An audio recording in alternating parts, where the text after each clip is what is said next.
Welcome to Voices of the Community, which explores critical issues facing Northern California communities. We introduce you to the voices of community thought leaders and changemakers working on solutions facing our fellow community members, nonprofits, small businesses, neighborhoods, cities, and our region. I'm joined remotely by the Deputy Director of the Mid-Market Business Association and Foundation, Fernando Pujals. Now, did I pronounce that right, Pujals? Yeah, you sure did. It's Okay. said many ways in different places, but that is perfectly good. Thank you. Excellent. And then welcome back to Voices of the Community, Fernando. Thank you for having me. Really delighted to be here today and looking forward to talking. And we really wanted to bring you back. First, I wanted to thank you so much for participating in our co-production of the State of the Arts, Summit with Arts for a Better Bay Area at the Strand Theatre back on June 28th in the Strand Theatre's in Mid-Market, for all those folks who don't know. And, really wanted you to come back to the show because we kind of ran out of time there for you to share with the audience all the work that the Mid-Market Business Association and Foundation is doing to utilize, arts for both economic and community development, which was the theme of the summit itself. So if you will, please share with the audience kind of, the background on the Mid-Market Business Association and Foundation, also Urban Place Consulting that you work with as well, and a little backstory on how the arts has been used in the mid-market area over the years. Yeah, great. Thank you. Thanks so much for the opportunity and for hosting the event at the beautiful Strand Theatre. And if folks don't know the Strand Theatre Mid-Market, please do come check it out. A really, really gorgeous space among many theaters here in the district. Urban Place Consulting is a consulting firm that's been around for close to 3 decades. We've worked in about 26 different states, more than 60 downtowns, and really our core purpose is to develop community in urban spaces. And a lot of what we do is establish assessment districts, or as they're known throughout the country, business improvement districts, or here in San Francisco as community benefit districts. It's an interesting little industry. And what I like to say is that the best organizations are representative of the communities they serve, and they can be a real conduit to connection, whether that's among residents, property owners, businesses, between the public and private sector. I've been working here in the neighborhood since 2015 through a variety of roles, first as a storyteller and writer. And that was a really interesting experience that gave me exposure to what I would describe as the whole ecosystem of the mid-market and tenderloin neighborhoods, an ecosystem that includes a huge gap between incomes, different types of people, different types of organizations and businesses, everything for a time major tech giants to small mom and pop immigrant run restaurants. And I've considered it a real blessing to serve the neighborhood, and it's made me a better person. In 2019, an organization called the Mid-Market Business Association, which at that time had been a smattering of small businesses and tech companies and some nonprofits in the area, working as a kind of re-granting organization with no staff, tapped Urban Place Consulting to come in and really develop it as a leadership organization. And we did that through strategic planning and then lending ourselves as the staff to serve 100% of our time, my time as deputy director since 2021 now, to really develop programs to transform and grow the organization as a voice for the neighborhood and to bring programs that could really improve the neighborhood and allow it to reach its full potential. Through that process, we established the Mid-Market Foundation, a 501c3 charitable foundation, to work as a sister organization, all with one staff, governed by a board of directors. Coming through the pandemic, where, of course, a lot of positive activity ceased to happen in the neighborhood, as well as the introduction of fentanyl to the drug market in San Francisco, we saw what everyone saw, deteriorating conditions, and the hierarchy of needs that people in the neighborhood wanted was safety. And so we worked in partnership with an organization, Urban Alchemy, to develop what's now called the Tenderloin Mid-Market Community-Based Safety Program. So we continue to manage that program. And since then have really looked over the last couple of years at, what is next? How do you lean into the assets and strengths of the neighborhood to bring more life and vitality back to it? And through that process and engagement with stakeholders, everything from arts organizations to small businesses to the commercial real estate community, to the city, public sector, individuals who had been here a long time, we really landed on this vision of Market Street Arts. And Market Street Arts is a vision and plan for the neighborhood that is really what has always been here in Mid-Market. And you go back to the turn of the 19th century, this was a thriving theater district. And when you look at the area now, in just 3 blocks, not even the whole area, from 6th to 9th, you've got something like 17,000 live performance seats. Add to that a fabric of independent arts organizations that exist along Mid-Market, the Tenderloin and Soma in very close proximity. And then you build that circle out a little bit and you're talking the Davies Symphony Hall and et cetera, the ballet, War Memorial Opera House, and then you have these large open plazas in between. And so we really started to say that the strength of this neighborhood has always been here. And when it's most thriving, it's when these theaters are popping in all the auxiliary business and creative activity. And I also include creative businesses in that kind of thing, whether it's, historically streetwear, which is kind of percolating again in the district. So that's the vision that we have for the neighborhood. It's a 5, 10, 15, 20-year vision. But in the meantime, we look to implement a number of programs and activities that speak to that larger vision. And a lot of that is also just getting people on board with that vision, which has been a big part of the program. And I consider this year 1 of the program. We're just at the beginning, 2024 really being it, getting it going, but we're already seeing a lot of positivity and the response has been incredible. And so in the Market Street Arts program, there's what, we talked about, actually, you talked about it during the summit, and I'll ask listeners to go back to our episode number 3, which included Julie Baker talking about creative hubs as well with Californians for the Arts. So share a little bit about the idea. I mean, the kind of, the structure, if you will, because, it's more than just, oh, hey, here's another slideshow and another, plan. And we know that, cities and people love plans, but, you've got creative hubs going. If people were to arrive at Mid-Market today, they would see, similar to downtown, a lot of vacant storefronts, but you have a plan for that. So talk a little bit about that. Yeah. And it's a part of a larger part, but it's a big and important part. And it was interesting, that synergy, hearing other people say creative hubs. I hadn't really heard others saying it, but it's this kind of thing that's percolating out there. But about 6 months ago, we put out a call for creative concepts in partnership with a consultancy, Now Art, out of Los Angeles, with a local footprint here in San Francisco as well. And we began to receive submissions. And just first, I have to say that I'm just taken aback and feel really lucky in this work that the creative community is here putting their hand in the air saying, we are San Francisco, we're down, and, we've got things to say. And I think that's just really beautiful. And it's been an incredible energy talking with these organizations and folks and individuals who are really putting themselves forward. So out of that creative call for concepts, we developed an arts advisory committee with local arts leaders and business folks from the neighborhood and really combed through all these submissions. And what began to emerge was that there were thematic ties among different organizations and different proposals or concepts.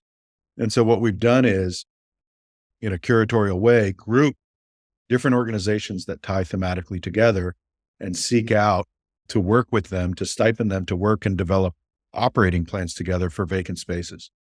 And so these vacant spaces, you won't hear me use the word pop-up, because we really want to build this idea of sustainability into the process. And so we're getting into master lease agreements with property owners who are understanding of the program and the vision, and then working with the organizations to develop business plans and subsidize them pretty significantly for at least 1 year. And in that 1 year, begin to continue to develop if there is a sustainable model for the creative businesses that they're operating. And some of the themes that have emerged, not all, we have like performance incubator space, which is a space that is not just to have events and programs that people can come to, but really to gestate work, to develop work and work in community, to get ready for a different, setting. And that was something that we heard a lot in the curation, was artists still saying, I need space to develop my work, away from my studio or away from my apartment or borrowing space from this or that or traveling far distances. Like we still need space here. So that's one. We had a number of literary submissions, and the literary submissions span everything from an immersive retail bookstore experience to the zine culture and printing and those types of workshop and printing services. So we had a number of fashion and makers, really tactile folks that are doing stuff. So, probably here before the holidays, get ready for the launch of our first hub, the Fashion Makers Hub. But in between this, you also have events, you have public programs, art installations. Between now and the end of the year, come to Mid-Market between 5th and 7th, and you're very likely to hear some music. We've paired with a number of businesses, and we have, I think in the next 5 weeks, more than 20 musicians getting really well-paying gigs to provide some music, either lunchtime or the evening time or happy hour, just beginning to change the experience of the sidewalk here and make people pause and say, oh, and experience a little bit of joy. So if you're in the line for the Warfield and there's 2,000 people standing there, there's some more things happening that say, hey, things are happening here. And it's really back to the roots of the neighborhood as an entrepreneurial and creative driving force in the heart and soul of San Francisco at the center of our city. You're listening to Voices of the Community, which explores critical issues facing Northern California communities. Voices of the Community is supported by a grant from the Zellerbach Family Foundation, whose arts and culture grants ensure vibrant work is created, new voices are celebrated, and artists and audiences inclusive of the Bay Area's diverse communities and cultures have opportunities to thrive. To find out more, go to zff.org. And by a grant from the Peaceful World Foundation, dedicated to fostering a culture of global peace through the promotion of hosted conversations and education. You can learn more at peacefulworldfoundation.org. Before we get back to our interview with Fernando Pujals from the Mid-Market Business Association and Foundation, we wanted to share an excerpt from one of our one-on-one interviews with the keynote speakers and summit guests that were conducted by our roving reporter team of Isa Nakazawa and Eric Estrada. Please enjoy these wonderful insights from Rachel Osajima, the director of the Alameda Arts Commission. Hey, this is Isa Nakazawa, and we're here today with voices of our community at the Arts for a Better Bay Area Summit 2023. And we're joined with Rachel. Can you just tell us your name and if you represent an organization or yourself? Sure. My name is Rachel Osajima. I'm the director of the Alameda County Arts Commission. And Alameda County is on the east side in the San Francisco Bay Area. Includes Albany, Emeryville, Berkeley, Oakland, down through Fremont and Castro Valley, Dublin, Livermore, and Pleasanton. So I'm the director. It's a county agency, and we support arts, culture, and creativity throughout the region. Amazing. Thanks for talking to us. Can you tell us a little bit about how the pandemic has impacted your work? I think that you're the perfect person to talk about because Arts Commission, it's right up the alley of what we're here to talk about today. Yeah. Well, I've actually worked in arts administration for 30 years, and I've actually been in my job for a long time. So we work on supporting the arts, culture, and creative community. That's our number one job. We have 4 program areas: arts advocacy, arts education, public art, and grants for nonprofit arts and cultural organizations throughout the region. So, of course, the pandemic was a struggle for all of us. And as we all know, the arts organizations are the first to close and last to open, especially the performing arts are really still struggling. So I think we know that across the board, and that's true for, of course, the East Bay. But I do have to say that Alameda County and East Bay, we have an amazing arts community, and people, I think community members in the East Bay depend on visual and performing arts and all types of creative activities. So in some respect, I think it was also a way for the arts community to try to work together more and advocate together more. So I worked with the East Bay Arts and Cultural Alliance on trying to find opportunities for funding. So for example, in 2020 and 2022, the Alameda County Board of Supervisors dedicated some of the COVID relief money to give re-grant to arts and cultural organizations in Alameda County. So it was a little bit of support, but not enough. But we've definitely been able to, or tried to adapt and focus on COVID and how it could support the arts. Funding could support the arts. Yeah. I really feel that the ecosystem part and the learning, the interdependence is really prominent right now. We've always had to work together, but I think now more than ever, we have to be resourceful and resilient. Can you tell us a little bit about something you're excited to learn about or see today? Well, I'm excited to reconnect with people. There haven't been that many events. As you just said, this is the first of this type of gathering in many, many years. So it's really important to reconnect with people and sort of learn about the issues today. I mean, we're still in a recovery mode, but lots of organizations that are especially also dealing with staffing and the complexities of having consultants versus employees for performing arts is really a huge issue right now. So I think we're reconnecting. It's nice to see people, see what the contemporary and important issues are today and sort of what the next steps are, because I think also facing the economic downturn right now, people are sort of turning their attention to the new situation we're in today. So I want to learn more about what people have to say about that. Thanks so much for chatting with us, Rachel, and I hope you have a great time today. Yeah, thank you. Let's get back to our discussion with Fernando Pujals on how the Mid-Market Business Association and Foundation is utilizing the arts for economic development in the mid-market neighborhood of San Francisco. So, Fernando, artists basically with a capital A, i.e., it's live arts, it's makers, it's traditional art. To your point, it's printmakers. So, if I was an artist listening to the show, how would I get engaged in submitting a proposal either for this phase or the next phase? Because it sounds like you're not only just saying, okay, we're going to help you start something, but we're going to actually help you secure some funding, which, as we both know, is always hard in arts land. Everyone loves the arts, as we were talking before we started, but oh my God, do I need to fund that? So Yeah. if I'm an artist, how do I get engaged? Yeah, at this point, the best way for someone to get engaged is to email or go to our website, midmarketbusinessassociation.com, and hit the contact tab and just give us a sentence or two about what you're thinking and what you're doing. And I think that will warrant a conversation. And then from there, we would take it from there. There's not an open submission portal at the moment, but in a future phase, we would probably look to open that again. But right now, it's just a simple call or an email and through the website, and we are responsive, and we'll get back to you and have a conversation and see where it goes. And, a lot of this has come from, it starts with one thing we do together, and then it leads, to the next thing. And it's interesting. We, in this vision for Market Street, we've really looked at international districts throughout the world that have become sort of cultural havens. And one that really rises up to us is Quartier des Spectacles in Montreal, because it has a very similar footprint between the performance venues, independent, smaller cultural organizations or cultural venues, including bars and restaurants that have music, and then these open plazas.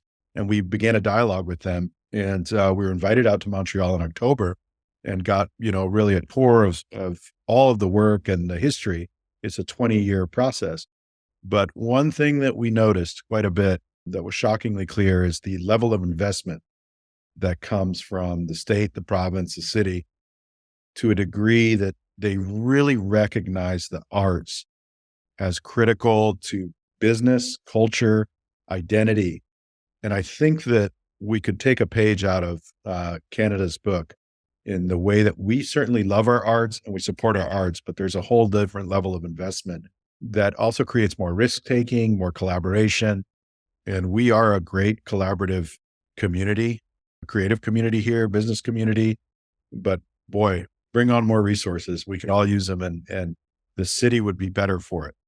And staying with that, Fernando, the kind of lessons learned from your field trip, if you will, you've also been in the field and been doing this in, an area that's, sadly for decades, a containment zone, right? When you consider mid-market, to some degree, of course, the Tenderloin, what are some of the things that you and your team have discovered that are working, not working? And then what would you like to see, community support for, government support for, philanthropy, foundation / corporations to help?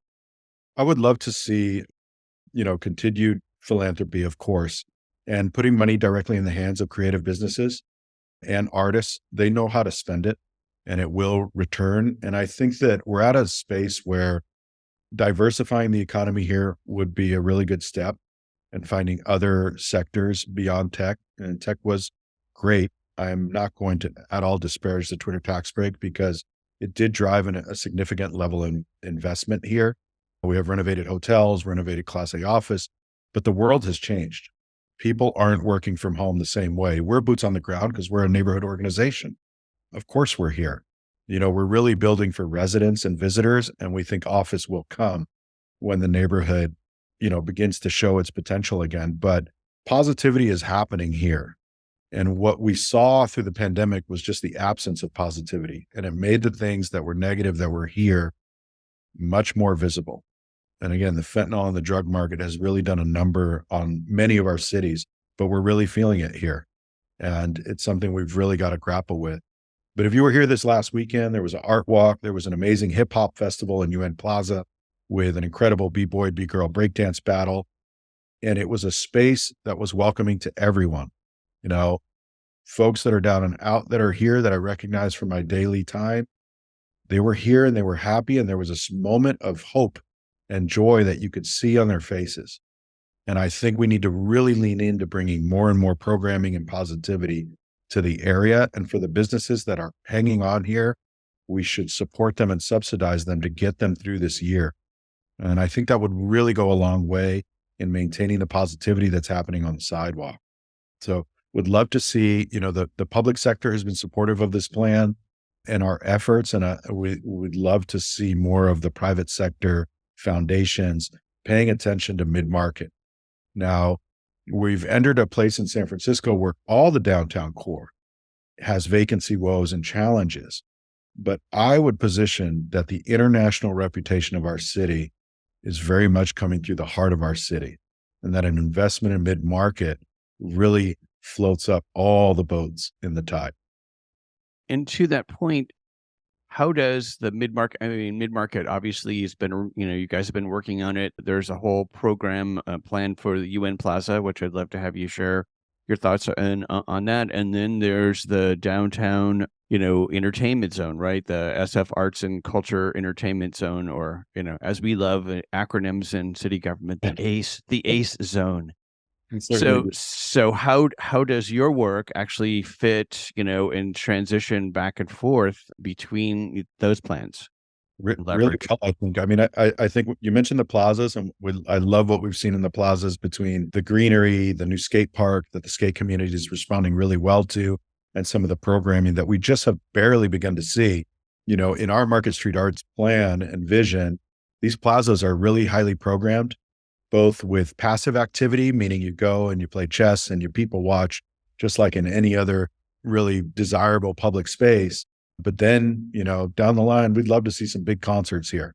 We'd love to see, we're seeing a major art installation right now with lasers going up Market Street tonight. But, we'd love to see more of that stuff.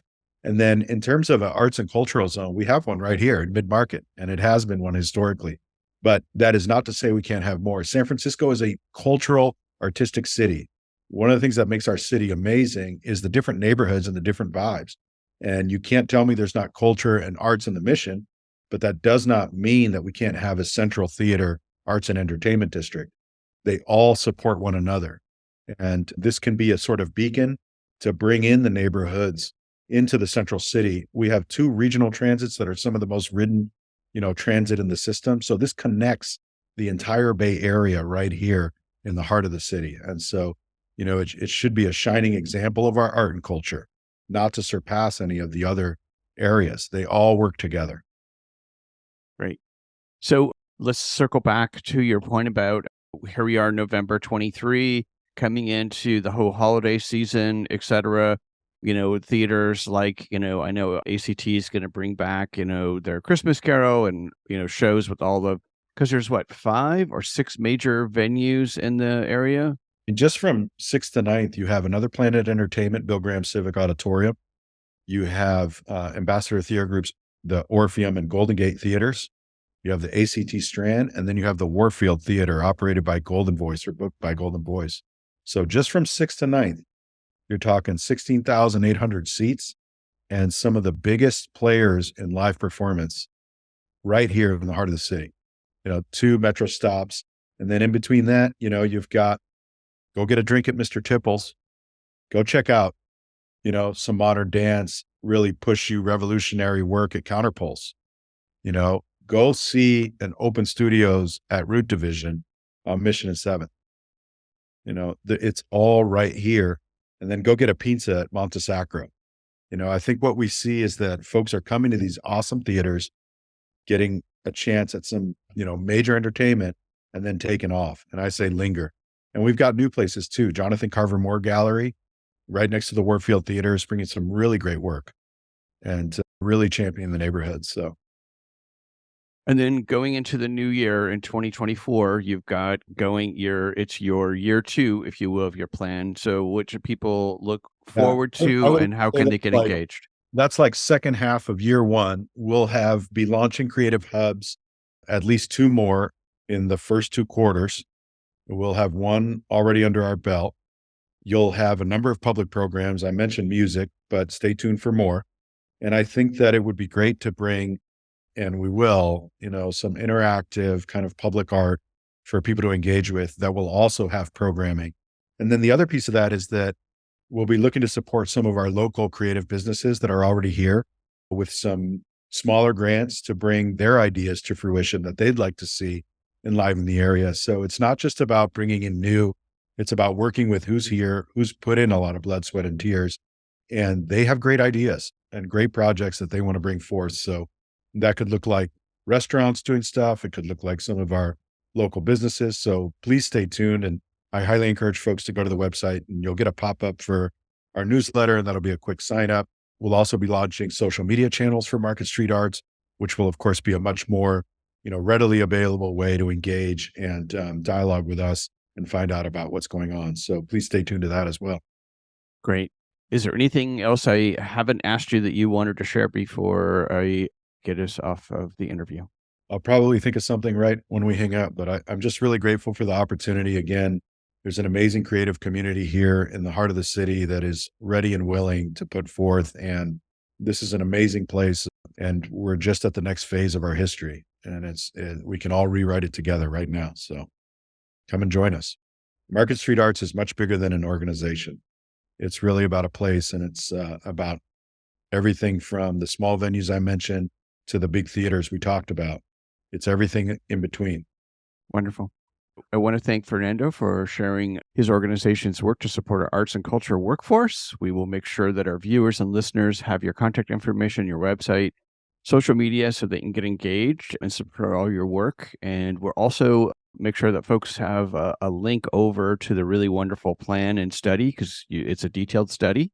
And there's actual little summary slides for folks who don't like to read a lot. But thank you again, Fernando, for being on Voices of the Community. Thank you so much for the opportunity. We really appreciate what you're doing. That's it for this episode of Voices of the Community. You've been listening to the voices of Fernando Pujals, the Deputy Director of the Mid-Market Business Association and Foundation, and from Rachel Osajima, the Director of the Alameda Arts Commission. Today's episode was made possible through our co-production partnership with Arts for a Better Bay Area for their State of the Arts Summit, along with our amazing technical crew. The audio and video wizard and our associate producer, Eric Estrada, and our co-production partner, BAVC Media, and their wonderful staff, Paula Argoni, Andy Konami, Issa Nakazawa, Siobhan Giles, and Melanie Ayala. The graphics magic was made possible by Casey Nance from Citron Studios. Voices of the Community is supported by a grant from the Zellerbach Family Foundation, whose arts and culture grants ensure vibrant work is created, new voices are celebrated, and artists and audiences inclusive of the Bay Area's diverse communities and cultures have opportunities to thrive. To find out more, go to zff.org and buy a grant from the Peaceful World Foundation, dedicated to fostering a culture of global peace through the promotion of hosted conversations and education. You can learn more at peacefulworldfoundation.org. We'd also like to thank our broadcast partners, KSFP 102.5 FM, KPCA 103.3 FM, Petaluma Community TV, and BAVC Media. Take us along in your next walk, workout, or drive by subscribing to Voices of the Community on Apple Podcast, Spotify, and Google Podcast, or wherever you get your podcast. If you've been enjoying the show, please leave us a rating and review on the podcast platform of your choice, and we'd love to hear from you with feedback and show ideas, so send us an email to george@georgecoster.com. I'm George Coster from San Francisco, and thank you for listening and watching today's episode.